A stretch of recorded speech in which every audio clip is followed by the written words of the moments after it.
qui voulait vous parler.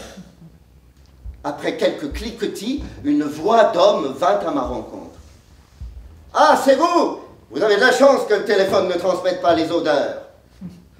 Seriez-vous libre dimanche? Oui, alors, venez chez moi, nous ferons une petite promenade dans mon parc avant le déjeuner. Quoi? Ah oui, bien sûr, passage des Patriarches. Et alors? Ah, le parc, c'est mon laboratoire. J'ai pensé que vous étiez alpiniste. Oui, alors entendu, n'est-ce pas? À dimanche. Donc, ce n'est pas un fou. Un fou n'aurait pas une position importante dans une fabrique de parfums. Alors, un farceur? Cette voix chaude et résolue n'était pas celle d'un farceur. Nous étions un jeudi, 3 jours d'attente pendant lesquels mon entourage me trouva bien distrait. Ce dimanche matin,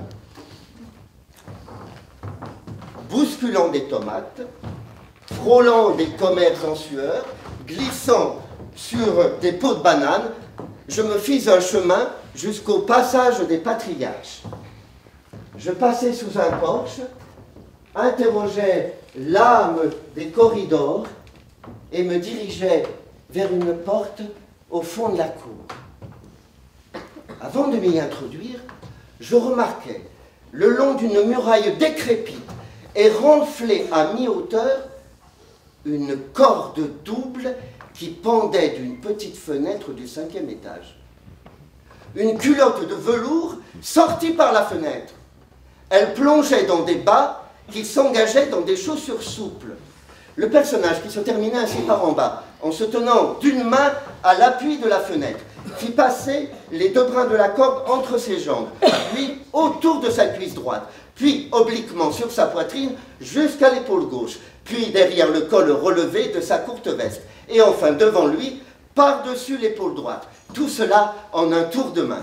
Il saisit les brins pendants de la main droite et les brins supérieurs de la main gauche, repoussa le mur du bout des pieds, et le torse droit, les jambes écartées, il descendit à la vitesse d'1,50 m à la seconde, dans ce style qui fait si bien sur les photographies.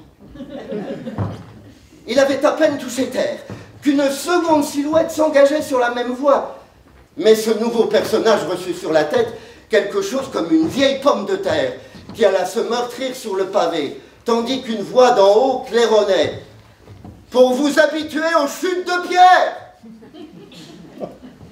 Les 2 hommes s'éloignèrent et franchirent le porche sous les yeux de la concierge qui les regarda passer d'un air dégoûté.